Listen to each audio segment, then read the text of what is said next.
আসসালামু আলাইকুম। সম্মানিত দর্শকবৃন্দ, ভালো।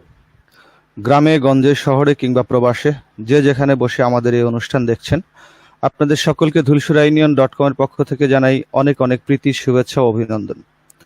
আমাদের আজকের স্বাস্থ্য বিষয়ক লাইভ অনুষ্ঠান হ্যালো ধুলসুরা ইউনিয়ন, করোনায় করণীয়।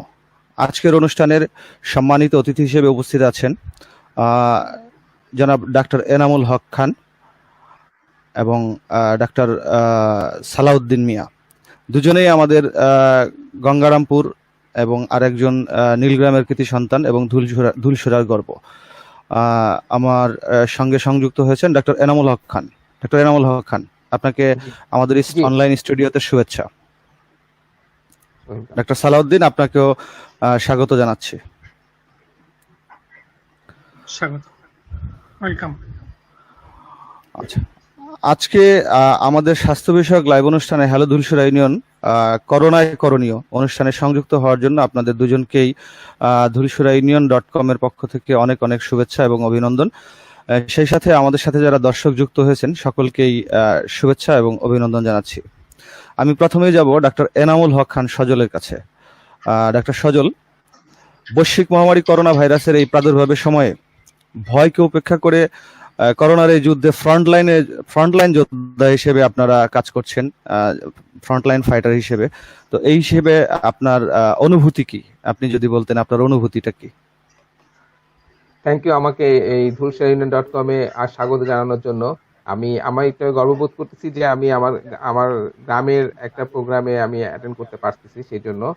আর যেটা বললেন যে করোনা ফ্রন্ট ফাইটার হিসেবে জয়েন করতে পেরে, যে কাজ করতে পেরে আমি তো গর্বিতই। আমি মানে আল্লাহর কাছে শুকরিয়া জানাচ্ছি যে এরকম একটা দেশের জন্য আমি কাজ করতে পারতেছি এবং এরকম একটা সুযোগ আমি পেয়েছি কাজ করার। এটা আমি গর্বিত বোধ করতেছি আমার। ডাক্তার সালাউদ্দিন, কি বলবেন? হ্যাঁ, সবাইকে স্বাগতম dhulsura.com এর পক্ষ থেকে। আসলে গর্বিত আমিও। এই বৈশ্বিক মহামারী করোনা, এটা আসলে সারা পৃথিবী জুড়েই সমস্যা। এই সমস্যা আমাদের দেশেও এর প্রভাব এখন ভালোই পরিলক্ষিত হচ্ছে, যদিও আমাদের দেশে এটা একটু পরে শুরু হয়েছে।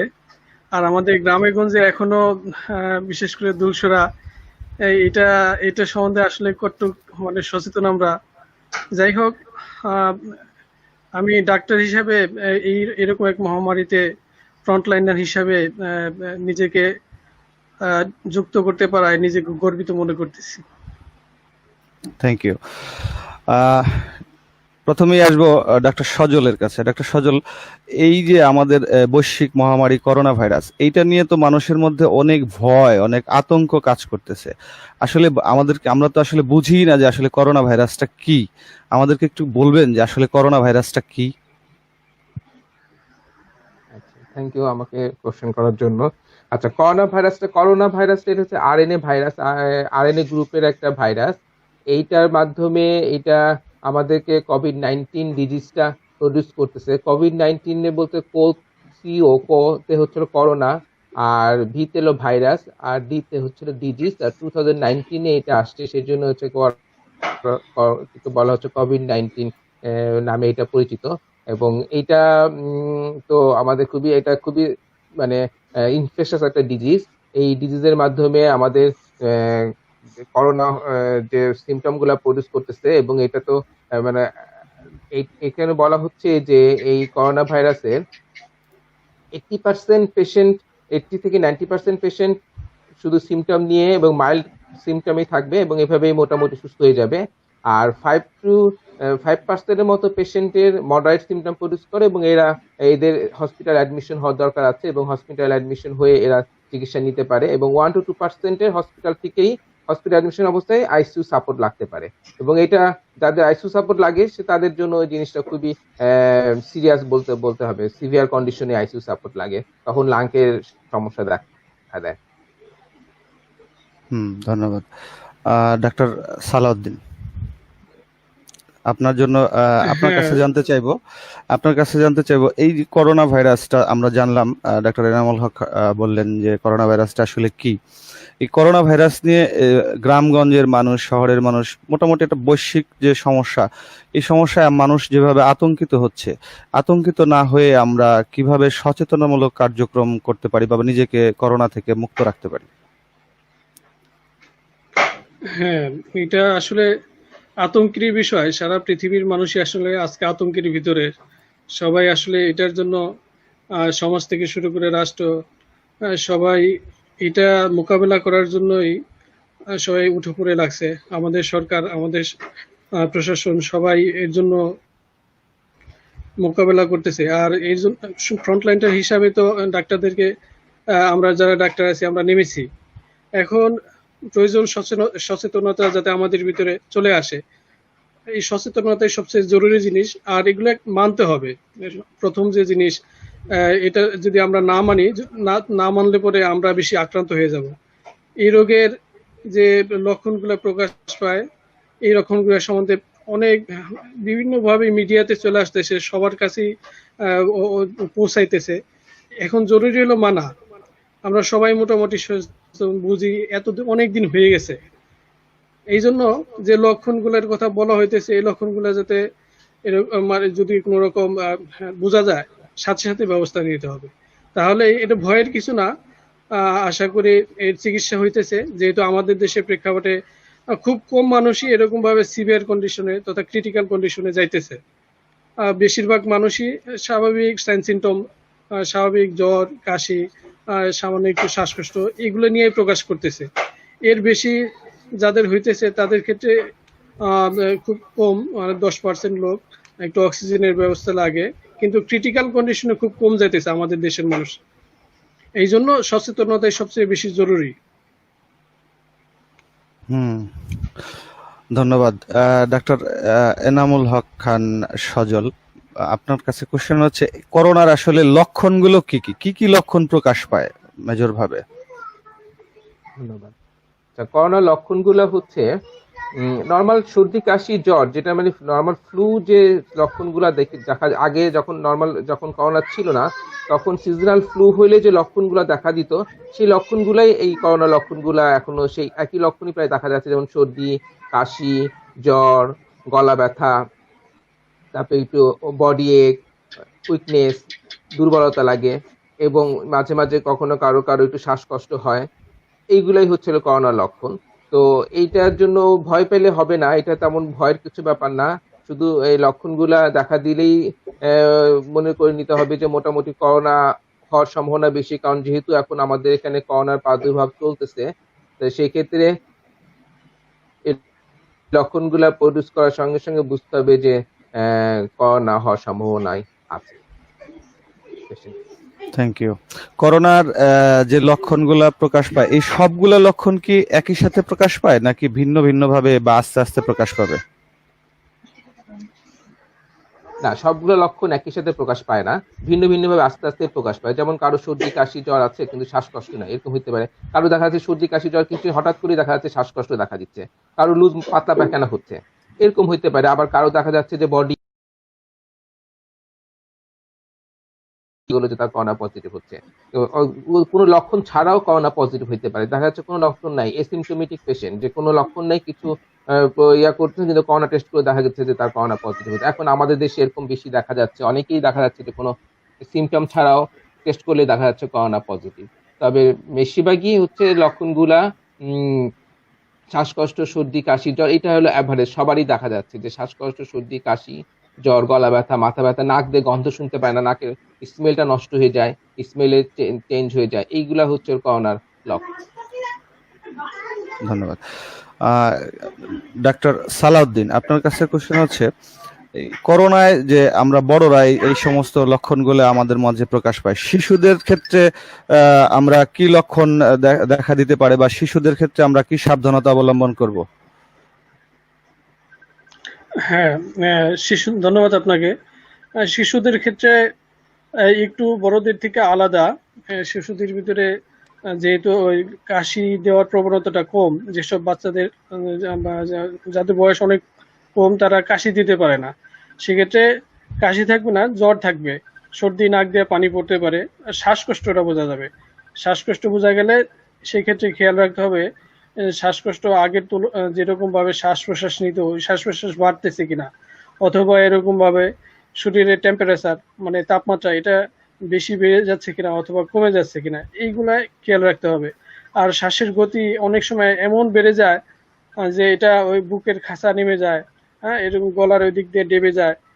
এইরকম সাইন সিমটম প্রকাশ করতে পারে, এরকম লক্ষণ নিয়ে আসতে পারে। আবার অনেক সময় দেখা যায় শিশু বাচ্চারা খাবার খেতে পারে না, এটা একটা লক্ষণ। অনেক সময় খিঁচুনি হয়, এটাও একটা লক্ষণ। এই সমস্ত লক্ষণ নিয়ে এরকম শিশুদের মাঝে কোভিড-19 প্রকাশ করতে পারে। হুম। আমাদের মানে গ্রামে গঞ্জের যারা আছেন তারা তো অনেক সময় এত সূক্ষ্মভাবে খেয়ালও করেন না, সেক্ষেত্রে আপনার পরামর্শ কি? হ্যাঁ, গ্রামে গঞ্জে আমাদের এটাই খেয়াল করতে হবে বাচ্চা খাইতেছে কিনা। বাচ্চা যদি না খাইতে পারে এটা খুব খেয়াল রাখতে হবে। বাচ্চা যেহেতু মার সাথেই বেশি বেশি সম্পর্ক থাকে বাচ্চাদের, মার এটা খেয়াল রাখতে হবে। আর কোলের বাচ্চা হলে তো দুধ খাইতেছে কিনা এটা বুঝতেই পারবে। আর জ্বরটা যদি জ্বরটা অনেক সময় গার্জিয়ানরা মানে পিতামাতারা বা অভিভাবকরা অনেক সময় বুঝতে পারে না।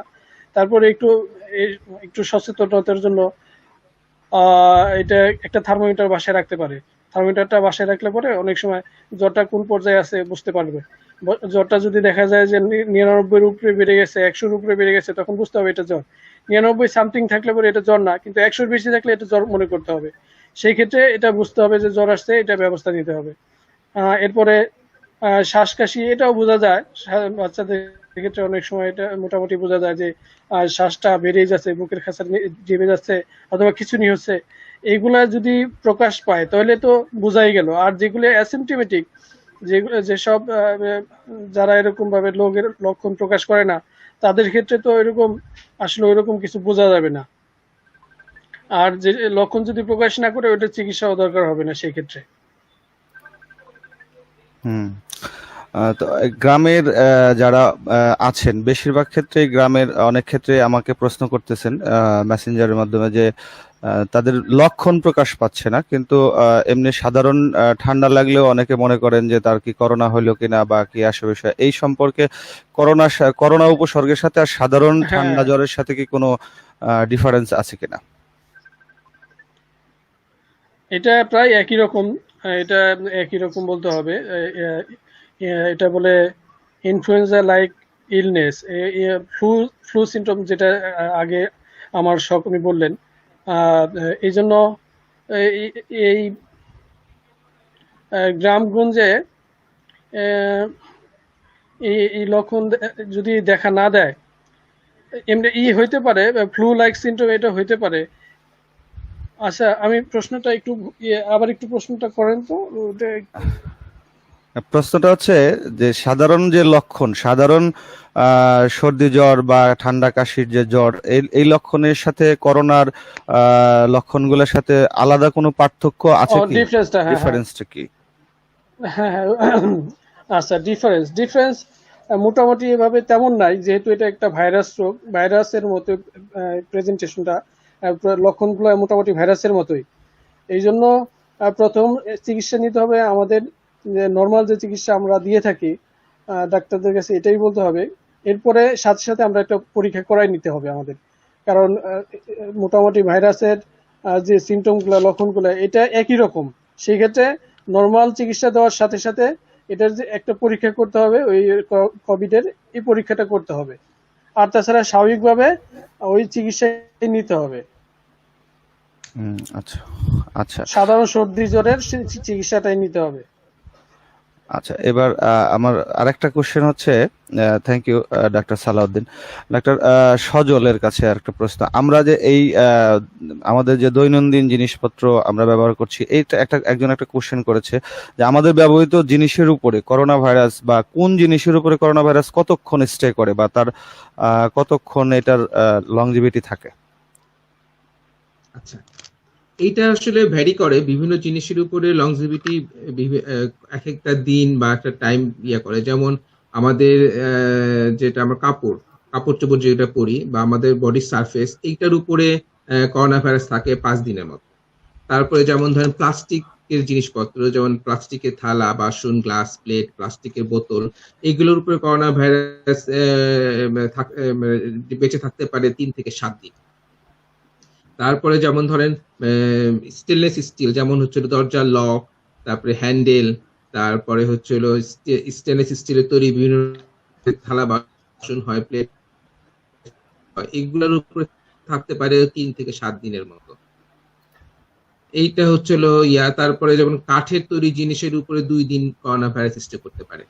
তারপরে হচ্ছে কাপড়ের তারপরে হলো গ্লাসের উপর, গ্লাস যেমন কাচের তৈরি থালা বাসন প্লেট কাচের জিনিসপত্র, এটার উপরে 4 দিন থাকতে পারে করোনা ভাইরাস। তারপরে হলো উডের কার্ডবোর্ড, এগুলোর উপরে 1 দিনের মতো করোনা ভাইরাস থাকতে পারে। তারপরে হচ্ছে কাঠের যে কাঠের সারফেস, যেমন ধরেন দরজা, জানালা, তারপরে বিছনা, মানে খাট, তারপরে হলো কাঠের যে ফ্লোর টোর আছে, এগুলোর উপরে করোনা ভাইরাস 2 দিনের মতো স্টে করতে পারে। কিন্তু কপারের তৈরি অর্নামেন্টস, কপারের জিনিসপত্র, এগুলোর উপরে করোনা ভাইরাস 4 ঘন্টার মতো বেঁচে থাকতে পারে। তো এটা আসলে বিভিন্ন সারফেসের উপরে বিভিন্ন রকমের ভ্যারি করে। ধন্যবাদ। আমাদের সাথে এই মুহূর্তে প্রায় 2-3 জন যুক্ত আছেন আপনাদেরকে কোশ্চেন করার জন্য। আমার মনে হয় একটু একটা কোশ্চেন নিয়ে নেই যদি। প্রথমে যুক্ত আছেন আমার সাথে প্রবাস থেকে যুক্ত আছেন মনে হয়, দেখতে পাচ্ছি শেখ লিয়াকত আলী। সে লিয়াকত আলীকে নিয়ে আসছি একটু। প্রবাসী যোদ্ধা, প্রবাসী রেমিটেন্স যোদ্ধা লিয়াকত ভাই, আপনাকে আমাদের অনলাইন স্টুডিওতে স্বাগতম। আপনার কোশ্চেন করতে পারেন। ধন্যবাদ মিজান। আজকে ধুলসরাইউনিয়ন.com গ্রুপের পক্ষ থেকে স্বাস্থ্য বিষয়ক আলোচনায় মডারেটর, ডাক্তার ও উপস্থিত অতিথিবৃন্দদেরকে জানাই কুয়েত প্রবাসীদের পক্ষ থেকে সালাম, আসসালামু আলাইকুম। আজকে ধন্যবাদ জানাই ধুলসরাইউনিয়ন.com গ্রুপ প্যানেলের সকল সদস্যদেরকে এত সুন্দর একটি প্রোগ্রাম আয়োজন করার জন্য। আপনার প্রশ্ন করেন। আজকে করোনার নামে একটা মরণ ব্যাধি সারা দুনিয়ায় ছড়িয়ে পড়েছে। এই করোনা থেকে আমাদেরকে সকলকে সতর্ক থাকতে হবে। এই করোনার বিষয়ে ডাক্তার এনামুল হক সজলের কাছে আমার একটি প্রশ্ন, মানুষ মৃত্যু হওয়ার পর মৃত ব্যক্তির সাথে করোনা ভাইরাস থাকে কিনা? ডাক্তার সজল, মানুষ মৃত্যু হওয়ার পর মৃত ব্যক্তির সাথে করোনা ভাইরাস থাকে 5 থেকে 6 ঘন্টা। সেই জন্য এখন করা হচ্ছে যে মারা যাওয়ার পরে 5 থেকে 6 ঘন্টা পর্যন্ত আমরা ওই যে মানুষটা মারা যাচ্ছে তাকে মানে হ্যান্ডেলিং করতে মানা করা হয়। 5 থেকে 6 ঘন্টা পরে তার দাফন কাফনের ব্যবস্থা করা বা তাকে ট্রান্সফার করা, এইগুলি করতে হবে 5 থেকে 6 ঘন্টা পরে। 5-6 ঘন্টা পর্যন্ত করোনা ভাইরাসের জীবাণুটা মানুষের মধ্যে, মৃত ব্যক্তির মধ্যে থাকতে পারে। ধন্যবাদ ডাক্তার সাহেব। আপনাকেও ধন্যবাদ প্রবাস থেকে আমাদের সাথে যুক্ত হওয়ার জন্য। ধন্যবাদ। আরো একজন দর্শক আমাদের সাথে লাইনে আছেন, আমাদের গঙ্গারামপুর বাজারের পল্লী চিকিৎসক রাকিবুল ইসলাম। রাকিবুল ইসলাম, আপনাকে আমাদের অনলাইন স্টুডিওতে স্বাগতম। আপনি আপনার প্রশ্ন করতে পারেন। আসসালামু আলাইকুম। ওয়ালাইকুম আসসালাম। সদস্যদের জানাই আমার সালাম। আমার প্রশ্ন হলো, আমরা যে গ্রামে আমাদের ডাক্তারি করি, চিকিৎসক যারা আছি, আমাদের কাছে অনেকেই চিকিৎসা নিতে আসেন। তো যদি কোনো রুগী করোনা উপসর্গ নিয়ে আমাদের কাছে আসে, তাদের আমরা কি পরামর্শ দিতে পারি? বা অনেকেই যেমন টেস্ট করতে ভয় পায়, করোনার নাম শুনলে ভয় পায়, তো সেক্ষেত্রে আমরা তাদের কি পরামর্শ দিতে পারি? অ্যানসারটা কে দিবে? আমি দিব? হ্যাঁ, দিতে পারেন। হ্যাঁ স্যার, আপনি। আচ্ছা, এখানে যেমন যদি কেউ করোনা পজিটিভ, মানে করোনা সিমটম নিয়ে আসে, যেমন করোনা সর্দি, কাশি, জ্বর, গলা ব্যথা এগুলো আছে, অথবা শ্বাসকষ্ট হচ্ছে, এরকম সমস্যা। শ্বাসকষ্ট আসলে একটু দেরিতেই হয়, প্রথম দিকে সর্দি কাশি জ্বরই থাকে। তো সর্দি কাশি জ্বর এরকম সিমটম নিয়ে যদি আপনার কাছে কোনো পেশেন্ট আসে, তাহলে প্রথম দিকে তাকে আমাদের যেহেতু এখন নর্মাল ফ্লুটা নাই, নর্মাল ফ্লু ধরা হচ্ছে না এখন, তো যেহেতু করোনার প্রাদুর্ভাব বেশি, সেই ক্ষেত্রে আপনাকে ধরে নিতে হবে যে পেশেন্টের করোনা হওয়ার সম্ভাবনাই বেশি। এবং সেই ক্ষেত্রে প্রথমেই তাকে কিছু মেডিসিন দিবেন আপনি, যেমন ধরেন তাকে, এবং কিছু উপদেশ দিবেন, যেমন তাকে ব্রিদিং এক্সারসাইজ করতে বলতে হবে, যে বেশি বেশি করে শ্বাস নেবে, বড় করে শ্বাস নিয়ে ছেড়ে দিবে, এতে লাং এর ক্যাপাসিটিটা বাড়বে, লাং ফাংশনিং হবে। এভাবে দিনে প্রতি 5 সেকেন্ড করে করে করবে, নিয়ে ব্রেথটা হোল্ড করে রাখবে 5 সেকেন্ড, তারপরে ছেড়ে দিবে। এইভাবে আবার নিবে, 5 সেকেন্ড ব্রেথ হোল্ড করে রাখবে, আবার ছেড়ে দিবে। এইভাবে সকালবেলা 5-6 বার করবে, দুপুরবেলা 5-6 বার করবে, রাত্রেবেলাও 5-6 বার করবে এটা। তারপরে কুসুম গরম পানিতে গড়গড়া করবে, কুসুম গরম পানি খাবে, আদা লং এর দিয়ে চা বানায় বানায় খাবে, এগুলা করবে। আর মেডিসিন বলতে, মেডিসিন থেকে এখন কিছু আমরা মেডিসিন বলতেছি, যেমন আইভারমেকটিন নামে একটা ওষুধ আসছে, স্ক্যাবো 6 নামে পাওয়া যাচ্ছে, এটা খুব কম দাম। এটা আমরা প্রথম মানে মাইল্ড সিমটম আসলে দিতে বলতেছি পেশেন্টদেরকে, যে আইভারমেকটিন স্ক্যাবো 6 নামে পাওয়া যাচ্ছে, সেটা দিতে পারে। তারপরে ডক্সিসাইক্লিন আপনি দিতে পারেন, ডক্সিক্যাপ যেটা 100 মিলিগ্রাম করে পাওয়া যায়, এটা ডেইলি একটা করে সকালে, একটা করে রাতে 10 দিন দিবেন। তারপরে ট্যাবলেট, জিঙ্ক ট্যাবলেট খেতে দিবেন, তারপরে ভিটামিন সি খেতে দিবেন, তারপরে ক্যালসিয়াম খেতে দিবেন। এই ওষুধগুলা তাকে দিবেন, এবং পরবর্তীতে তাকে অবশ্যই বলবেন যে তার সিমটম যদি উন্নতি না হয়, সিমটম যদি সমস্যা থেকে যায় এবং আরো বেশি জ্বর বেশি আসে বা প্রোগ্রেস হতে থাকে সিমটম গুলা, তাহলে তাকে অবশ্যই করোনা টেস্ট করতে হবে। এবং শ্বাসকষ্ট যদি দেখা দেয় বা শ্বাসকষ্টর উপসর্গের মতো মনে হচ্ছে বলে মনে হয়, তাহলে অবশ্যই তাকে হসপিটালে অ্যাডমিট করতে হবে, হসপিটালে চিকিৎসা নিতে হবে অ্যাকর্ডিং টু তার সিমটম অনুযায়ী। হসপিটাল থেকে তখন তাকে চিকিৎসা দিবে। আপনি সাময়িকভাবে তাকে প্যারাসিটামল দিতে পারেন, ফেক্সোফেনাডিন দিতে পারেন, তারপরে গ্যাস্ট্রিক ওষুধ দিতে পারেন, এইগুলা দিয়ে তাকে মোটামুটি একটা লাইনে ট্রিটমেন্ট দিবেন আপনি। ধন্যবাদ। ধন্যবাদ রাকিবুল ইসলামকে সুন্দর প্রশ্ন করার জন্য। এবার আসি, আমাদের কিছু প্রশ্ন করছে কমেন্টস এর মাধ্যমে আমাদের সম্মানিত অতিথি আতাউর রহমান। উনি একটা প্রশ্ন করেছেন, আমরা স্ক্রিনে দেখতে পাচ্ছি। একটা প্রশ্নের মধ্যে দুইটা প্রশ্ন। করোনা উপসর্গ দেখা দিলে একজন রোগী কি করবেন এবং তার পরিবারের সদস্যদের করণীয় সম্পর্কে যদি ডাক্তার সালাউদ্দিন আপনি কি বলবেন? হ্যাঁ, ধন্যবাদ প্রশ্ন করার জন্য।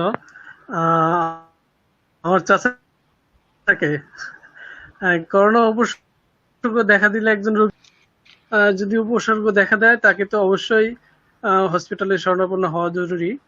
হসপিটালে যাওয়ার পরে চিকিৎসকের ব্যবস্থাপত্র অনুযায়ী ওইরকম ব্যবস্থা গ্রহণ করা। ডক্টর যদি প্রয়োজন মনে করেন চিকিৎসা দিবেন, অথবা যদি ছেড়ে দিতে পারেন বাসায় থাকার জন্য, অথবা ডক্টরের যদি সন্দেহ হয় সেক্ষেত্রে ভর্তিও নিতে পারেন। ভর্তি যদি ওইরকম ডক্টর ব্যবস্থা করেন, তাহলে এর পরবর্তী ব্যবস্থা হসপিটাল পদক্ষেপ নিবে।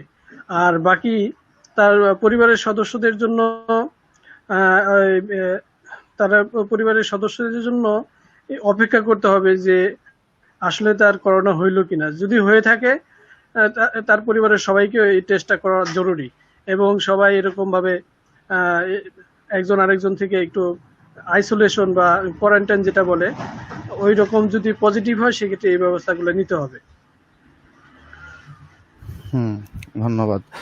আচ্ছা, সাধারণত পরিবারের সদস্যরা তো কাছেই আসতে চায় না। আমরা বিভিন্ন সংবাদ মাধ্যমে জানতে পারছি যে যদি কেউ শুনে যে পরিবারের এই সদস্যের মানে করোনা উপসর্গ হয়েছে, তার কাছেই যায় না। সেই ক্ষেত্রে পরিবারের সদস্যদের জন্য কিছু বলবেন কি, যে কাছে কতটুকু কাছে যেতে পারবে বা কি প্রিকশন নিয়ে কাছে যাবে? হ্যাঁ, যদি কোভিড পজিটিভ এটা কনফার্ম হয়ে থাকে, মানে করোনা যদি নিশ্চিত হয়ে থাকে, সেক্ষেত্রে তো পরে জানা যাবে। রোগী তো ইতিমধ্যে হসপিটালে ভর্তি থাকবে।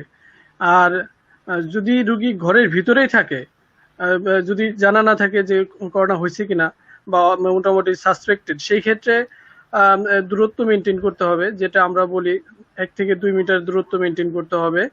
আর এই পিপি যেটা বলি, পার্সোনাল প্রোটেক্টিভ ইকুইপমেন্ট, সেটা ব্যবস্থা নেওয়া যেতে পারে। কিন্তু ঘরোয়া পরিবেশে আসলে এতটা সম্ভব কিনা এটা বলা মুশকিল আসলে। ঘরোয়া পরিবেশে আর ঘরের ভিতরে রোগী যদি করোনা পজিটিভ হয়, সেক্ষেত্রে হসপিটাল ম্যানেজমেন্টে যাওয়া সবচেয়ে ভালো। আর যখন নাকি পরিবারের ছুটি হয়ে যায়, সদস্যরা অবশ্য পরিবারের হ্যাঁ সদস্য বলুন। অবশ্য পেশেন্টের সাথে দেখা করতে গেলে অবশ্যই মাস্ক ব্যবহার করবে, মাস্ক পরতে হবে মাস্ক। তারপরে 1-1.5 ঘন্টা পর পর 2 ঘন্টা পর পর হ্যান্ড ওয়াশ করতে হবে, এবং 1-1.5 ঘন্টা পর পর হ্যান্ড ওয়াশ করতে হবে, এবং হচ্ছে হলো যে পেশেন্টের থেকে অবশ্যই মানে 1 মিটার দূরে অথবা 3 ফিট দূরে থেকে তার যত্ন নিতে হবে। এবং তার খাবার দাবার যেমন 2 জন 2 ঘরে থাকতে হবে। যে ধর করোনা পেশেন্ট হলো, যে করোনা পেশেন্ট তাকে একটা আলাদা ঘরে আইসোলেশন করে রাখতে হবে, আর বাকি লোকজন অন্য ঘরে থাকবে। এবং বাকি লোকজনরা তার সাথে যেমন তার খাবার দাবার, তার থালা বাসন প্লেট এগুলো সব আলাদা করে দিবে, এবং আলাদাভাবেই তাকে খাবার দিয়ে বাইরে থেকে যেমন দরজার সামনে খাবার রেখে দিল, পরে পেশেন্ট তার মতো নিজের খাবার নেই যদি সে বাসায় থাকে। আর যদি হসপিটাল অ্যাডমিশন হয় তাহলেও পেশেন্টের কাছ থেকে অবশ্যই পেশেন্টের রিলেটিভস কে দূরে থাকতে হবে, 1 মিটার বা 3 থেকে 6 ফিটের দূরে, এবং এখন বলা হচ্ছে 6 ফিট থাকলে আরো ভালো, এরকম দূরে থাকতে হবে। এবং তাকেও মাস্ক পরিধান করতে হবে, তারপরে হ্যান্ড গ্লাভস ব্যবহার করতে হবে, এবং পিপিই যদি তার কাছে অ্যাভেলেবল থাকে তাহলে পিপিই পরে থাকতে হবে। Thank you. এবং আরেকটা এখানে প্রশ্ন করেছেন পেশেন্টকেও মাস্ক ব্যবহার করতে হবে, পেশেন্টকেও মাস্ক ব্যবহার করতে হ্যাঁ, হবে সবসময়, অল টাইম পেশেন্টকেও মাস্ক ব্যবহার করে থাকতে হবে। আচ্ছা ধন্যবাদ। আরেকটা প্রশ্ন করেছে ডাক্তার সজলের কাছে যে আমরা সাধারণত বাজার থেকে যে খাবারগুলো কিনি, সবজি বিশেষ করে তরিতরকারি বা অন্যান্য জিনিসপত্র যে খাবারের জন্য যে কিনি, এইগুলো তো মানে যারা এগুলো বিক্রি করে তারাও তো অনেকে করোনা উপসর্গ নিয়ে থাকতে পারে, তারা তো এগুলো ধরছে। তা আমরা বাজার থেকে এই জিনিসপত্রগুলো আনলে আমরা কিভাবে করোনা ভাইরাস এটাকে করোনা জীবাণুমুক্ত করব, একজন জানতে চেয়েছেন আচ্ছা, কমেন্টস এর মাধ্যমে। জি, এই বাজার থেকে তরি তরকারি কিনে আনলে অবশ্যই সেগুলা পানিতে ভিজায় রাখতে হবে এবং পরিষ্কার করে ধুইতে হবে। পরিষ্কার করে ধুয়ে তারপরে হচ্ছে হলো খাবার খেতে হবে। অথবা যেমন ফরমালিন মানে যে আমরা যে আগে যেমন ফরমালিন যুক্ত খাবার যে আনলে আমরা বিভিন্ন রকম পানি ধুয়ে নিতাম সাবান পানি দিয়ে, বা এরকম সাবান পানি দিয়ে তরকারি বা প্যাকেট, যে ধরনের একটা প্যাকেটের খাবার নিয়ে আসলো সেই প্যাকেটটাকে সাবান দিয়ে ধুয়ে নিতে হবে। ধুয়ে নিয়ে তারপরে খাবারের ভিতরে প্যাকেটটা খুলে তারপরে খাবার খেতে হবে, পরিষ্কার করে নিতে হবে অবশ্যই। আচ্ছা, এটা পানি কি দিয়ে ওয়াশ করে শুধুমাত্র নিতে হবে। এটা মাত্র শুধু পানি দিয়ে ধুবে? হ্যাঁ, শুধু পানি দিয়ে ধুতে পারে অথবা সাবান পানি দিয়ে ধুতে পারে, সাবান পানি দিয়ে ধোয়াই বেটার। আচ্ছা ধন্যবাদ। কিন্তু তরি তরকারি যেমন শাকসবজি এইগুলো তো সাবান পানি দিতে পারবে না, এগুলো নরমাল পানিতে ভিজিয়ে রাখবে, তারপরে অনেকক্ষণ পরে ভিজিয়ে রেখে তারপরে এটা ব্যবহার করতে পারবে। আচ্ছা, আমাদের একজন সৌদি প্রবাসী দর্শক ডাক্তার সালাউদ্দিনকে কোশ্চেন করেছে, সব কমেন্টস গুলো দেখা যাচ্ছে না।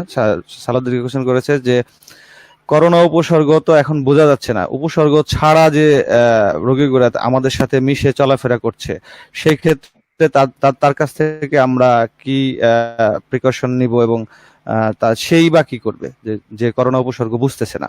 হ্যাঁ, হ্যাঁ, এটাই এখন যেটা বেশিরভাগ রোগীদের ক্ষেত্রে এরকম হচ্ছে যে উপসর্গ দেখা দিচ্ছে না। সেক্ষেত্রে আহ, যারা আমরা একসাথে চলাফেরা করি তাদের সবাইকেই প্রিকশন গুলো মেনে চলতে হবে। যেমন ওই মাস্কটা পরতে হবে সবাইকেই, যে রুগী বা যে রুগী না সবাইকেই মনে করতে হবে যে কোভিড হয়েছে, এবং এরকম চিন্তা ভাবনা মাথায় রেখেই একজন আরেকজনের সাথে সামাজিক দূরত্ব বজায় রেখে চলতে হবে। বিশেষ করে মাস্ক তো পরতে হবে, সাথে সামাজিক দূরত্ব যেটা বলে ওই 1 মিটার, এই দূরত্ব 6 ফুট, মোটামুটি এভাবে যদি আমরা দূরত্ব মেনটেন করে চলতে পারি তো আশা রাখি যে এই করোনা কোভিড থেকে আমরা এরকম মুক্তি পেতে পারি। আচ্ছা ধন্যবাদ। ডাক্তার সজলের কাছে আসি এবার। ওনার কাছে একজন প্রশ্ন করেছেন যে আমি কখন মনে করব যে আমার পরীক্ষা করাতে হবে? আচ্ছা, এটা তো আসলে সিমটম যদি দেখা যায়, যেমন শ্বাসকষ্ট, গলা ব্যথা, তারপরে জ্বর, সর্দি, কাশি, এই সিমটম গুলো যদি পেশেন্টে থাকে তাহলে বুঝতে হবে যে আমাকে পরীক্ষা করতে হবে। আর যদি সিমটম না থাকে সেই ক্ষেত্রে তো আর পেশেন্ট বুঝতে পারবে না যে তার করোনা পজিটিভ না, সেই ক্ষেত্রে পরীক্ষা যদি না করে বা সেটা তো ভ্যারি করবে যে করা লাগবে কি লাগবে না, কিন্তু সিমটম তখন দেখা দিবে। যদি কারো যদি একটা দুটো সিমটমও দেখা দেয় যে শুধু জ্বর, কাশি, আর কোনো সমস্যা নাই, তাহলেও তাকে করোনা টেস্ট করতে হবে। একটা সিমটম দেখা দিল করোনা টেস্ট করতে হবে। যেহেতু এখন করোনাটা বেশি প্রাদুর্ভাব বেশি, করোনা হচ্ছে বেশি, সেই ক্ষেত্রে একটা দুইটা সিমটম প্রডিউস করলেই করোনার জন্য করোনা টেস্ট করে নিতে হবে। ধন্যবাদ। আমাদের সাথে কোশ্চেন করার জন্য আরো কিছু মানুষ যুক্ত হয়েছেন। এই মুহূর্তে আমাদের সাথে যুক্ত হয়েছেন গঙ্গারামপুর বাজারের পল্লী চিকিৎসক ডাক্তার মোহাম্মদ মুজিবুর রহমান। তিনি পল্লী চিকিৎসক এবং জনপ্রতিনিধিও বটে। দেখি কি বলেন, কাকে বলেন। পল্লী চিকিৎসক মুজিবুর রহমান, আপনাকে আমাদের অনলাইন স্টুডিওতে স্বাগতম। আপনি কি আমাদেরকে শুনতে পাচ্ছেন?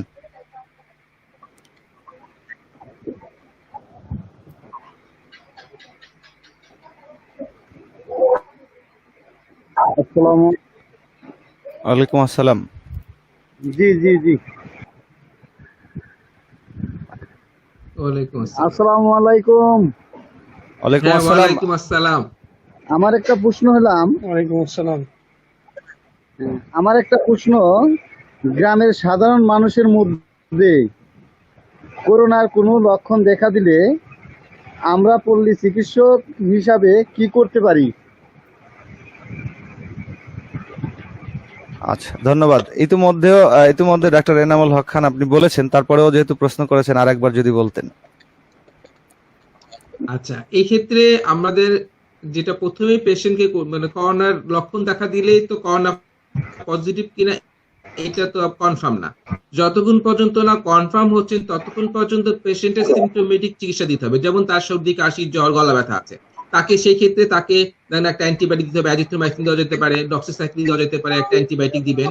তারপরে ট্যাবলেট জ্বরের জন্য ট্যাবলেট নাপা দিবেন, ঠান্ডা সর্দি কাশির জন্য দেবেন ফেক্সোফেনাডিন দিবেন। তারপরে হইলো তাকে একটা ভিটামিন সি ট্যাবলেট দিবেন, মাল্টিভিটামিন দিতে পারেন। তারপরে ক্যালসিয়াম ট্যাবলেট দিতে পারেন, জিঙ্ক ট্যাবলেট দিতে পারেন। ক্যালসিয়াম ট্যাবলেটের মধ্যে যেমন ধরেন আমরা এখন বেশি প্রেফার করতেছি যে ক্যালসিয়াম, যেটা ক্যালসিয়াম উইথ ফলিক অ্যাসিড সহ, যেরকম ডি রাইজ 40,000 ইন্টারন্যাশনাল ইউনিট, এইটা যদি প্রতি সপ্তাহে একবার করে মাসে 4টা খাবে। আর জিঙ্ক ট্যাবলেট সকালে একটা রাত্রে একটা, ভিটামিন সি একটা করে 3 বেলা, ডক্সিসাইক্লিন 100 মিলিগ্রাম সকালে একটা রাত্রে একটা, অথবা অ্যাজিথ্রোমাইসিন 500 মিলিগ্রাম ডেইলি রাত্রে বেলা একটা করে 5 দিনে 5টা। ঠিক আছে। তারপরে আরেকটা নতুন ওষুধ আসছে যেটা নাকি করোনার জন্য আমরা বেশি প্রেফার করতেছি, যেটা হচ্ছে বলে আইভারমেকটিন বা স্ক্যাবোসিক্স। এটা হচ্ছে এই ওষুধটা আমরা এখন সবাইকে 2টা ট্যাবলেট একসাথে 2টা ট্যাবলেট খেয়ে ফেলবে। এই ডোজটা দিচ্ছি আমরা মাইল্ড ডিজিজ, মাইল্ড সিমটমে। যেহেতু গ্রামে করোনা টেস্ট করা খুব কঠিন এবং এখানে করোনা টেস্ট অ্যাভেলেবল না, সেই ক্ষেত্রে আপনি আইভারমেকটিন, যেটা স্ক্যাবোসিক্স, এইটা আপনি দিয়ে দিতে পারেন সব পেশেন্টকে, যে খেয়ে ফেললো। পরবর্তীতে সিমটম যদি আরো প্রডিউস করে, যে আরো বেশি সিমটম দেখা দিচ্ছে, যে আরো বেশি সমস্যা দেখা দিচ্ছে, সেই ক্ষেত্রে তখন তাকে অবশ্যই করোনা টেস্ট করতে হবে এবং হসপিটালে অ্যাডমিট হতে হবে, হসপিটালে চিকিৎসা নিতে হবে পরবর্তীতে। ধন্যবাদ। ধন্যবাদ গ্রাম থেকে সংযুক্ত হওয়ার জন্য। আচ্ছা, আমাদের কাছে এই মুহূর্তে অনেকগুলা কোশ্চেন জমা হয়েছে। কোশ্চেনের মধ্যে একজন জানতে চেয়েছেন, ডাক্তার সালাউদ্দিনের কাছে জানতে চেয়েছেন যে ইতোমধ্যে করোনা ভাইরাসের জিনোম সিকোয়েন্স করা হয়েছে কিনা, এই সম্পর্কে কিছু বলবেন কিনা। আমার যতদূর জানা আছে যে হ্যাঁ, করোনা ভাইরাসের জিনোম সিকোয়েন্স করা হয়েছে। তারপরে ডাক্তার সালাউদ্দিন আপনি বলেন। ডাক্তার সালাউদ্দিন শুনতে পাচ্ছেন? মনে হয় শুনতে পাচ্ছেন না, নেটওয়ার্ক প্রবলেম। ডাক্তার এনামুল খান বলেন। এটা করা হয়েছে, জিনোম সিকোয়েন্স করা হয়েছে। এটা বলছেন।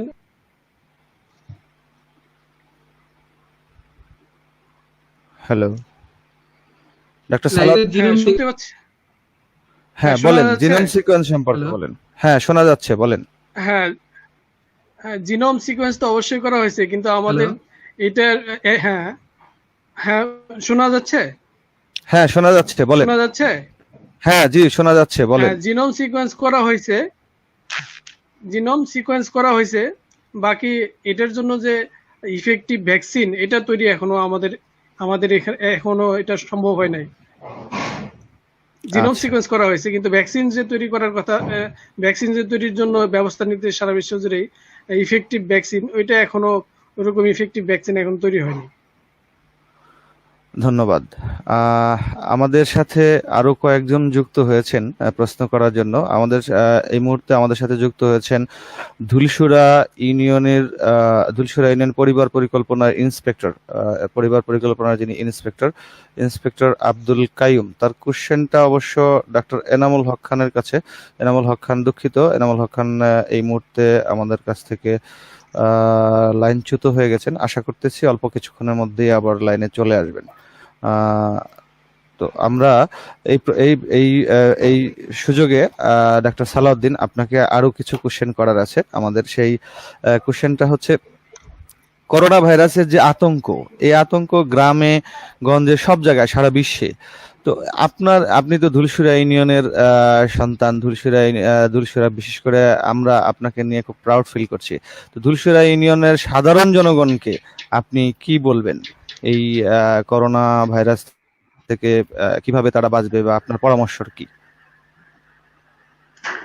হ্যাঁ, আসলে এটা আতঙ্ক, কিন্তু আমাদের আসলে বড় যে পুঁজি সেটা হলো মনের শক্তি। মনের শক্তিটাকে বাড়াইতে হবে।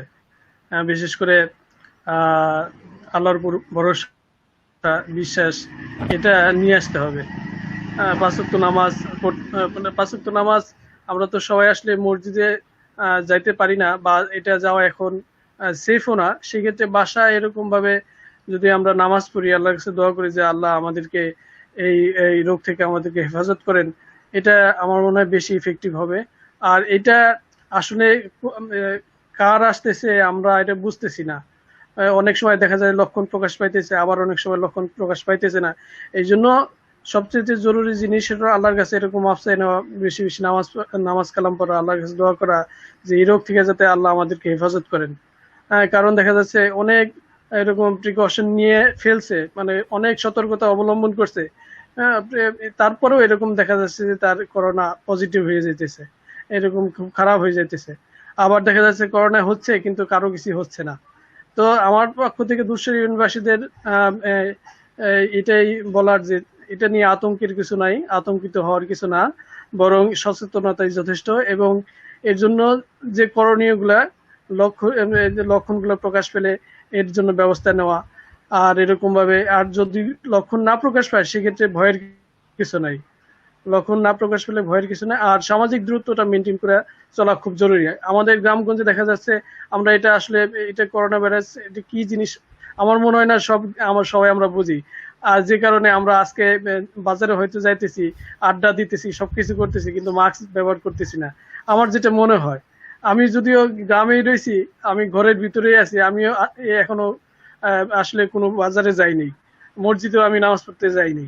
এই জন্য বলতে চাইতেছি, আমি যদি এটা সম্ভব হয়, বাজারে তো যাইতেই হবে, বাজার নিত্য প্রয়োজনীয় জিনিসপত্র কেনাকাটা এটা দরকারি। সেই ক্ষেত্রে যাতে আমরা মাস্কটা অন্তত পরে যাই, আর সামাজিক দূরত্ব যেটা একটু মেনটেন করার চেষ্টা করি। আর বিশেষ করে হাসি কাশি যখন আসে, তখন এই হাসি কাশি যাতে এরকম ভাবে একদম খোলা প্রান্তরে এরকম ছাইড়া না দিই।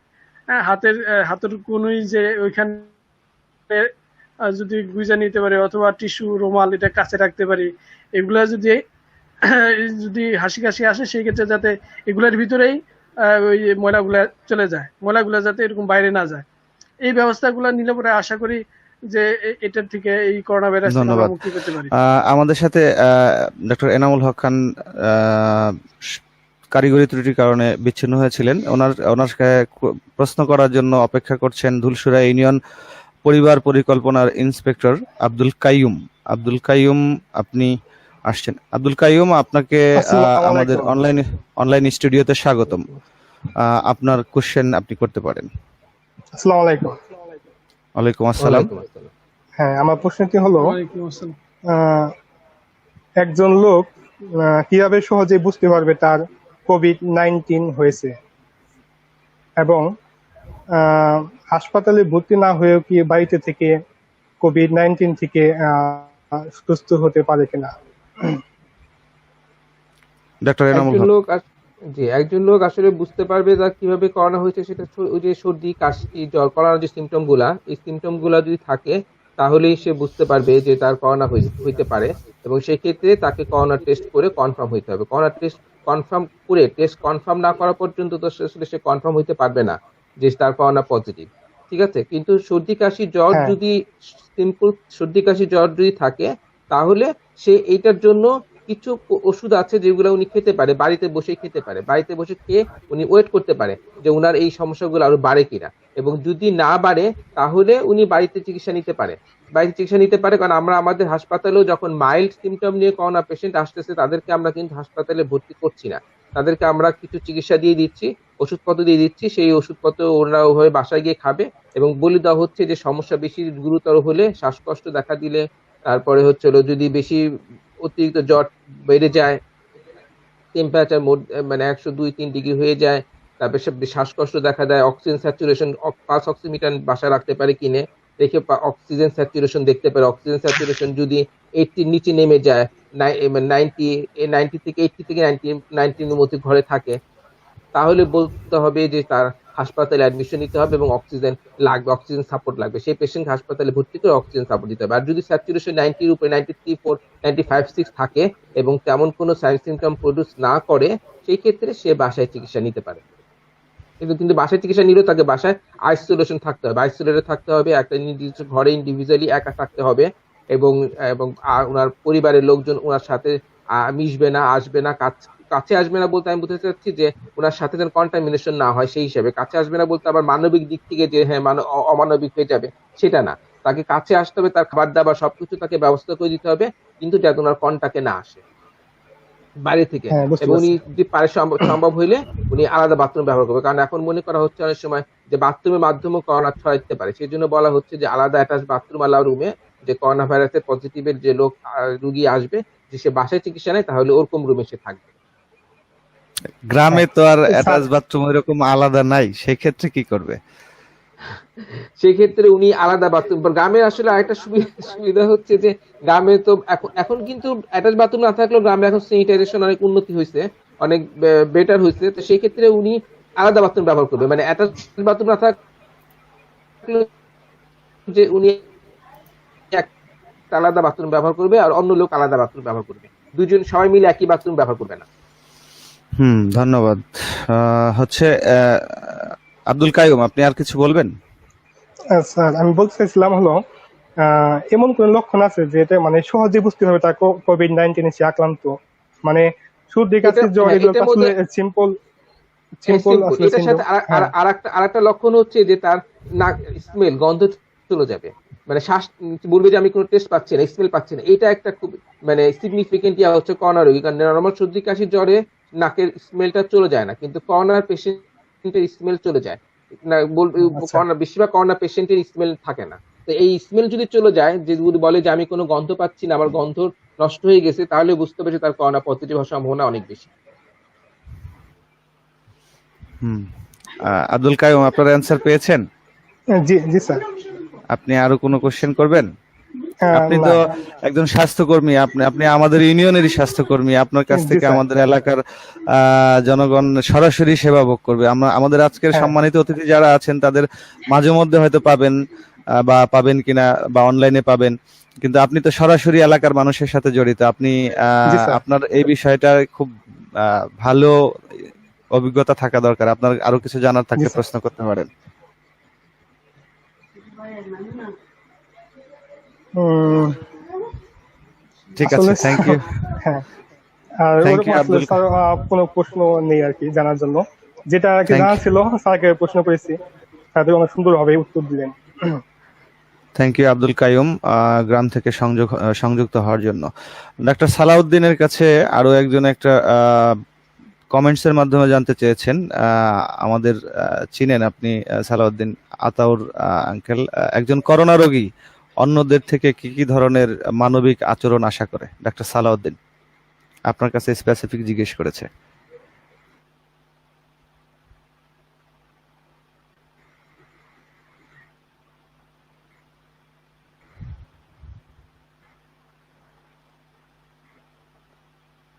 সালাউদ্দিন শুনতে পাচ্ছেন? মনে হয় সমস্যা,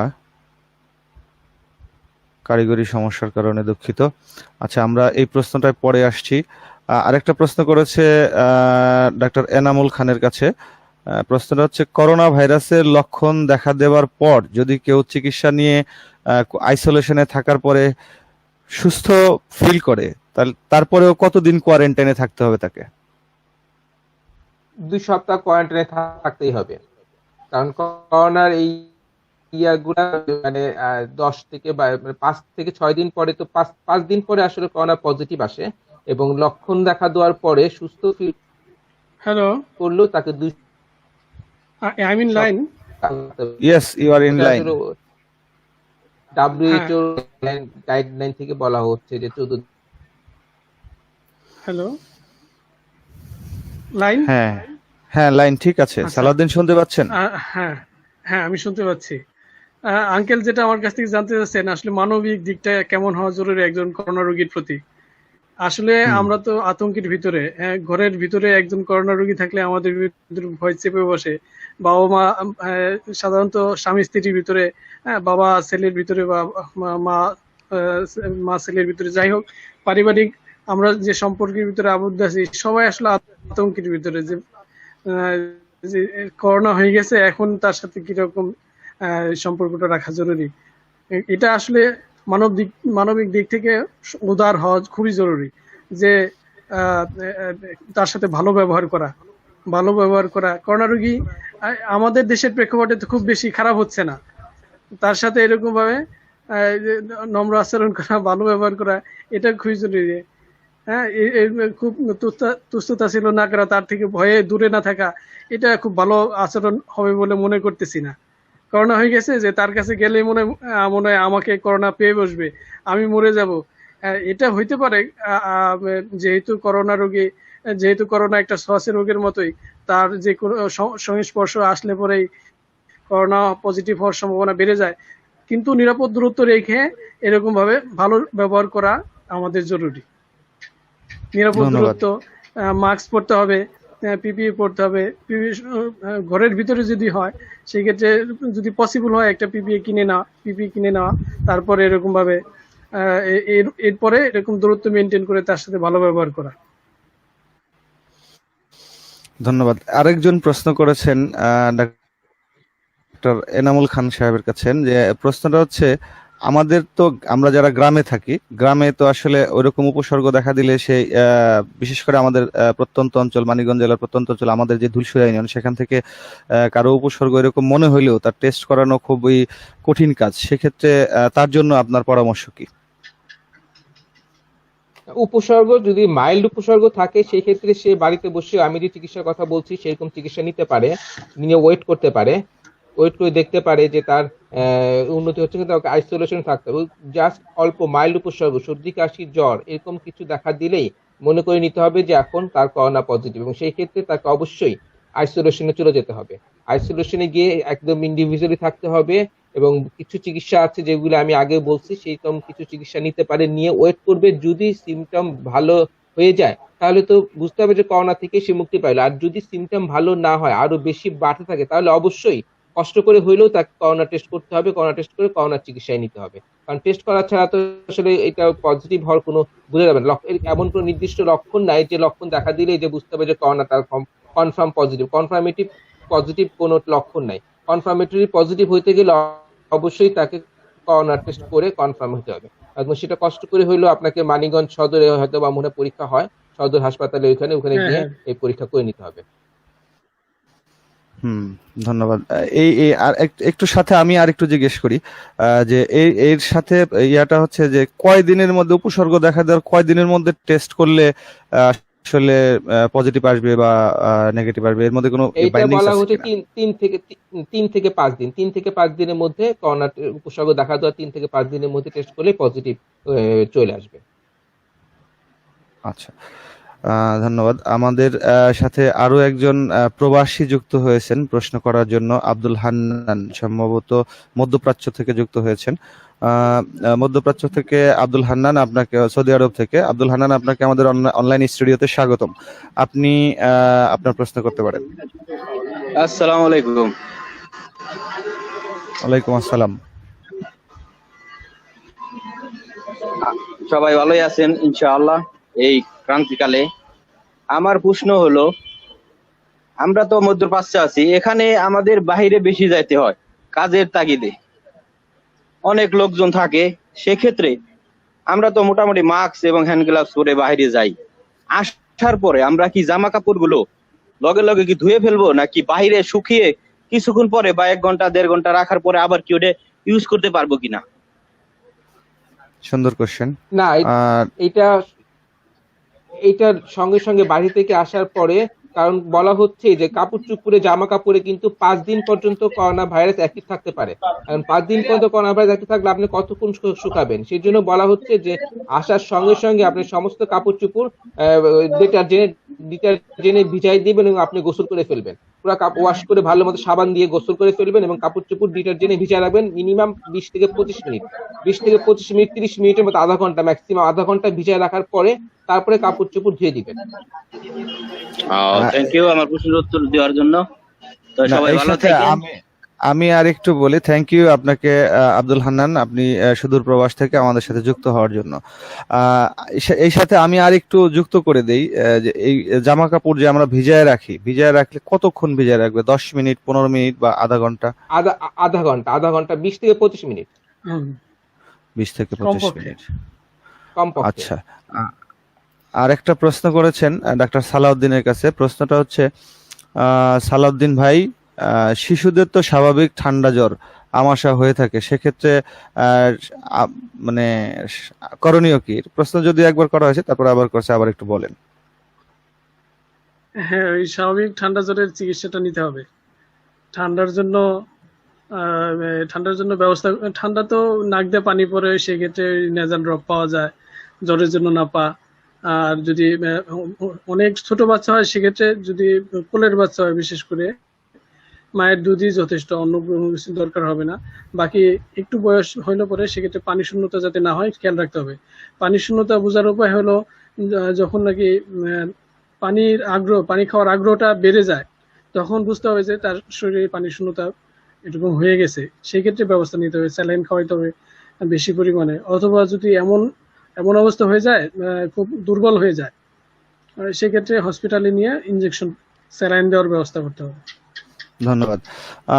একজন দর্শক অনেক বড় একটা কমেন্টস করেছেন, সবগুলো আমি দেখাতে পাচ্ছি না, দেখালে আমার স্ক্রিনটা চলে যাচ্ছে। সর্বশেষ সেটুকু হচ্ছে ডক্টর এনামুল খানের কাছে, যে কেউ যদি ঘরোয়া ট্রিটমেন্ট নিয়ে নিজে নিজে সুস্থ হয়, কোনো টেস্ট করালো না, আবার সাথে সাথে এই ট্রিটমেন্টের সাথে সাথে সে বাজারে ঘুরছে, মাস্ক পরছে না, এদিক সেদিক ঘুরছে, তার তেমন কোনো লক্ষণও নাই, তাদের সম্পর্কে কি বলবেন? তারা কি বেশি ঝুঁকিপূর্ণ আমাদের জন্য? তাদের থেকে আমরা কিভাবে কি করবো, এই বিষয়টা, যে আমাদের গ্রামের সাধারণ মানুষের সম্পর্কে যদি কিছু বলেন। তারা তো অবশ্যই বেশি ঝুঁকিপূর্ণ, কারণ হচ্ছে যে সে তো যেহেতু করোনা পজিটিভ, যদি মনে করা হয় করোনা পজিটিভ, তার কোনো সিমটম নাই, তো সেই ক্ষেত্রে সে তো সবাইকে ছড়াবে। যেখানে যাচ্ছে সেখানে হাঁচি কাশি দিচ্ছে, সে পুরা এলাকার লোকজন থেকে ছড়া ফেলবে, বাজারের লোকজনকে ছড়াবে, সবাইকে ছড়া ফেলবে। তো সেই ক্ষেত্রে সে তো আরো বেশি আমাদের জন্য ঝুঁকির কারণ হয়ে দাঁড়াচ্ছে। অর্থাৎ সেই জন্য যদি কারো, আমি বলছি আগে থেকে, যে যদি কারো করোনার সিমটম, একটা দুইটা সিমটমও দেখা দেয়, তাকে অবশ্যই আইসোলেশনে চলে যেতে হবে। যদি আইসোলেশনে চলে না যায়, তাহলে তার জন্য সে আরো বাকি সবাইকে ছড়াবে। এবং যদি আইসোলেশনে চলে যায়, তাহলে তো সে আর কাউকে ছড়াচ্ছে না। সে যদি বড় ধরনের কোনো মানে সিমটম তার নাও আসে, সে যদি ধরেন অনেক বেশি ধরনের এফেক্ট হইলো না তার সেক্ষেত্রে সে শুধু তার নিজেকেই নিজের মধ্যে ডিজিজটা রয়ে গেল, বাইরে ছড়ালো না। কিন্তু সে যদি বাজারে যায়, হাটে বাজারে যায়, সে তো হাটে বাজারে সবাইকে ছড়াবে, অতএব অবশ্যই সে যাবে না। যে একটা দুটো সিমটম দেখা দিলে সে আইসোলেশনে চলে যাবে, এবং বাড়ির আশেপাশের লোকজন যদি সে বাসায় বসে চিকিৎসা নিতে চায়, আর না হলে হাসপাতালে অ্যাডমিশন নিয়ে নিবে, হাসপাতালে চলে যাবে আইসোলেশনে। এখন প্রত্যেকটা হাসপাতালে আইসোলেশন সেন্টার আছে, এবং করোনার ইউনিট, যে সমস্ত হাসপাতালে করোনা রোগী ভর্তি নিচ্ছে, ওদের এখানে আইসোলেশন সেন্টার আছে, ওখানে আইসোলেশনে ভর্তি হয়ে যাবে। আর যদি আইসোলেশনে ভর্তি হতে না পারে, তখন গ্রামে যারা যাইতে পারতেছে না ওইভাবে, তারা অবশ্যই আইসোলেট হয়ে যাবে, নিজেরাই ঘরে আইসোলেট হয়ে যাবে। ধন্যবাদ। আমরা এতক্ষণ দেখছিলাম dhulsura.union.com এর সৌজন্যে স্বাস্থ্য বিষয়ক অনুষ্ঠান হ্যালো ধুলসুরা, করোনায় করণীয়। আমাদের সাথে যুক্ত আছেন অনলাইনে ডক্টর এনামুল হক খান এবং ডক্টর সালাউদ্দিন। অনলাইনে বিভিন্ন কোশ্চেন করার জন্য সুদূর প্রবাস এবং গ্রামগঞ্জ থেকে যারা যুক্ত হয়েছেন এবং যে যেখান থেকে দেখছেন সবাইকে আবারও শুভেচ্ছা জানাচ্ছি। আমাদের নির্ধারিত সময় খুব বেশিক্ষণ আর নেই, তারপরেও আমরা আপনাদের দু একটি কোশ্চেন নিয়েই আমাদের অনুষ্ঠান শেষের দিকে চলে যাব। তা আমার উপস্থাপক হিসেবে আমার ডাক্তার এনামুল হক খানের কাছে সর্বশেষ কোশ্চেন, আমাদের এই মহামারীতে গ্রামের সাধারণ মানুষকে বোঝানোর জন্য বা সাধারণ মানুষের আতঙ্ক কাটানোর জন্য তারা কিভাবে থাকতে পারে, করোনা মুক্ত থাকতে পারে, এই সম্পর্কে একজন ডাক্তার হিসেবে, বিশেষ করে আমাদের ধুলসুরার ডাক্তার হিসেবে আমাদের জন্য আপনার পরামর্শ কি? আচ্ছা, এখানে পরামর্শ হচ্ছে গ্রামের মানুষকে বা সবাইকে বলছি আমি যেটা, সেটা হচ্ছে যে যেহেতু বলা হচ্ছে যে করোনার কিন্তু 90% লোক মানে শুধু সর্দি কাশি জ্বর বা মাইল্ড সিমটম নিয়েই সুস্থ হয়ে যাচ্ছে, সবাই কিন্তু মানে সিভিয়ার বা মডারেট সিমটমে যাচ্ছে না। যেহেতু সিভিয়ার বা মডারেট সিমটমে সবাই যাচ্ছে না, অল্প কিছু লোকই মানে যাচ্ছে, সেই ক্ষেত্রে আতঙ্কিত হওয়ার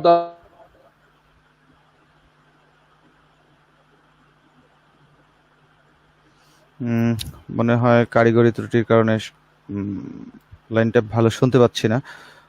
ডাক্তার এনামুল খান শুনতে পাচ্ছেন? হ্যালো,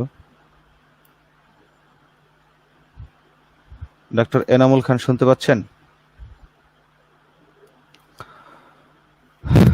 মনে হয় শুনতে পাচ্ছেন না। ডক্টর এনামুল খান বোধহয়। আচ্ছা, ডক্টর সালাউদ্দিন আপনি বলতে থাকেন। এই যে কোশ্চেনটা আমি করলাম আপনার কাছ থেকে, আবারও একজনে কোশ্চেন করেছে, আপনাদের কাছ থেকে স্পেশাল কিছু আশা করতেছে। dhulsuraunion.com এর পক্ষ থেকে ডাক্তার সালাউদ্দিন এবং এনামুল খানকে শুভেচ্ছা অভিনন্দন এবং আপনাদের কাছ থেকে অনেক অনেক বেশি প্রত্যাশা। আমরা আসলে ধুলসা ইউনিয়নবাসীর যে অবস্থা, সাধারণ যে অবস্থা দেখতেছি, করোনা নিয়ে ভয়ই মনে হচ্ছে না তেমন। স্বাভাবিক কথা হলো এটা, যদিও বৈশ্বিক প্রেক্ষাপট অন্যরকম, সবাই আতঙ্কের ভিতরে। গ্রামে আসলে এটা বোঝা মানে খুবই কম যাচ্ছে। আমি যেটা দেখতেছি, মানুষ করোনা নিয়ে সচেতন, এটা বোঝাই যাচ্ছে না তাদের ভিতরে করোনা বলতে একটা কিছু আছে।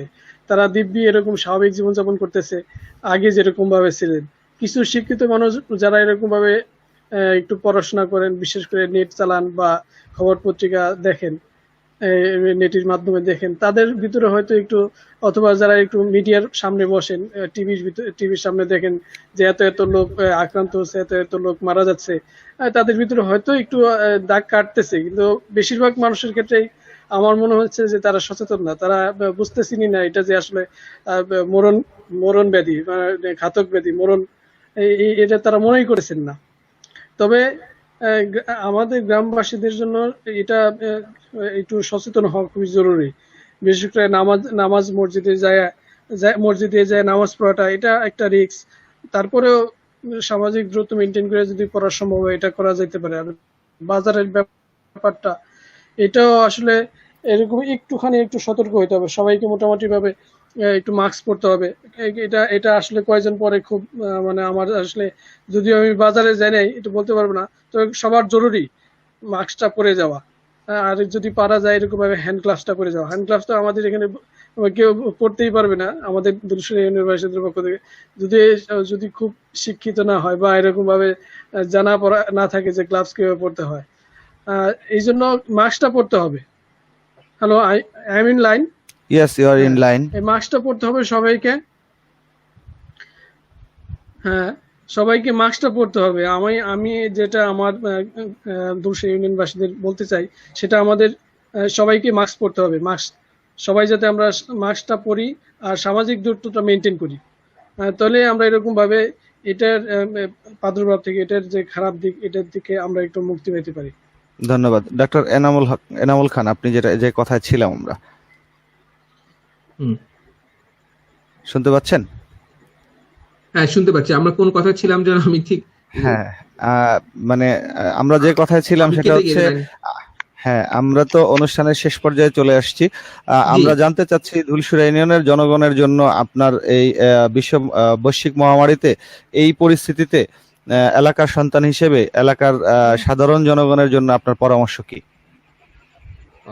সাধারণ জনগণের পরামর্শ যে অবশ্যই সবাইকে মাস্ক পরতে হবে এবং সামাজিক দূরত্ব বজায় রাখতে হবে, দূরত্ব বজায় চলাফেরা করতে হবে এবং অবশ্যই মাস্ক পরতে হবে এবং হ্যান্ড গ্লাভস পরতে হবে এবং সবসময় প্রতি 2 ঘন্টা অন্তর অন্তর হাত ধুইতে হবে সাবান পানি দিয়ে অথবা হ্যান্ড স্যানিটাইজার দিয়ে। হ্যান্ড স্যানিটাইজার যেহেতু একটু এক্সপেন্সিভ, গ্রামে হয়তো বা নাও থাকতে পারে, কিন্তু সাবান তো সবার কাছে আছে। সাবান দিয়ে হাত ধুইতে হবে 2 ঘন্টা পর। সাবান আমাদের মেইন হচ্ছে টি জোন, মানে চোখ, নাক, গলা, মুখ, এইটাকে সেভ করতে হবে। এই অংশটুকু সেভ করতে পারলেই তাহলে আমরা সেভ হইতে পারবো। তো সেক্ষেত্রে টি জোনকে সেভ করতে গেলে যখন আমি অকারণে আমরা দেখা যাচ্ছে কি হাত দিচ্ছি নাকের মধ্যে, মুখের মধ্যে হাত দিয়ে দিচ্ছি, চোখে হাত দিচ্ছি, এইগুলা থেকে প্রিভেন্ট করতে হবে। মাস্ক পরা থাকলে দেখা যাবে যে আমরা চোখে হাত দিতে পারতেছি না বা নাকে হাত দিতে পারতেছি না, সেজন্য মাস্কটা পরতে হবে এবং 2 ঘন্টা পর পর হাত ধুইতে হবে এবং মুখে মুখে হাত দেওয়া যাবে না। যে কোনো জায়গা থেকে হাত দিয়ে যখন একটা কাঠ ধরলাম বা একটা প্যাকেট তুললাম, ধরেই দেখা যাচ্ছে আমরা মুখে হাত দিচ্ছি, এই মুখে হাত দেওয়া যাবে না। টি জোনটাকে সেভ করতে হবে আমাদের। ধন্যবাদ। এতক্ষণ আপনারা দেখলেন ধুলসুরা ইউনিয়ন.com এর সৌজন্যে স্বাস্থ্য বিষয়ক অনুষ্ঠান হ্যালো ধুলসুরা করোনায় করণীয়। বৈশ্বিক মহামারী করোনার এই পরিস্থিতিতে প্রথম সারির যোদ্ধা, যেটাকে আমরা ফ্রন্টলাইনার বলে থাকি, ফ্রন্টলাইন যোদ্ধা নিজের জীবনকে বাজি রেখে আমাদেরকে সেবা দিয়ে যাচ্ছেন, তেমনি আমাদের ধুলসুরার গর্ব ডক্টর এনামুল খান এবং ডক্টর সালাউদ্দিন এতক্ষণ আমাদের সাথে ছিলেন। আমাদের সাথে এতক্ষণ থাকার জন্য অনেক অনেক শুভেচ্ছা এবং ধন্যবাদ। আমাদের সাথে যারা বিভিন্ন প্রান্ত থেকে যুক্ত হয়েছিলেন, প্রবাসী এবং দেশ থেকে বিভিন্ন প্রান্ত থেকে যুক্ত হয়েছিলেন, আপনাদেরকে অনেক অনেক কৃতজ্ঞতা এবং ধন্যবাদ। যারা এতক্ষণ আমাদের সাথে থেকে দর্শকবৃন্দ, আপনারা আমাদের সাথে থেকে আমাদের অনুষ্ঠানকে সাফল্যমণ্ডিত করলেন এবং প্রশ্ন করলেন, আপনাদেরকেও অনেক অনেক কৃতজ্ঞতা। আজকের এই লাইভ অনুষ্ঠান, বিশেষ করে ধুলসুরা ইউনিয়ন.com প্রতিষ্ঠা এবং আজকের এই লাইভ অনুষ্ঠানের কারিগরি এবং ব্যাকহ্যান্ডে যারা ছিলেন, তাদের প্রতি অনেক অনেক ভালোবাসা এবং কৃতজ্ঞতা। যাদের শ্রম, ঘাম এবং উদ্যোগে আজকের এই অনুষ্ঠান এবং আয়োজন, তাদের দু একজনের নাম না বললেই নয়। এর পেছনে রয়েছেন রেজু মৃধা, যাকে আমরা রেজু মৃধা নামে চিনি, রেজাউল করে মৃধা, অ্যাডভোকেট নজরুল ইসলাম, ইঞ্জিনিয়ার মোয়াজ্জেম, সাইদুজ্জামান রনি, রুমি সহ যারা আমাদেরকে বিভিন্নভাবে বিভিন্ন সময় সহযোগিতা করছেন এবং ধুলসুরা ইউনিয়ন.com এর কার্যক্রমকে এগিয়ে নেওয়ার জন্য ভূমিকা রাখছেন, তাদের প্রতি সকলের প্রতি ভালোবাসা, কৃতজ্ঞতা এবং শ্রদ্ধা জানাচ্ছি। যারা এতক্ষণ আমাদের লাইভ দেখলেন, তাদেরকে আবারও শুভেচ্ছা জানিয়ে আজকের মতো বিদায় নিচ্ছি। দেখা হবে হয়তো অন্য কোনো লাইভে, অন্য কোনো ভাবে। আসসালামু আলাইকুম, শুভেচ্ছা সবাইকে। আসসালামু আলাইকুম। আসসালামু আলাইকুম।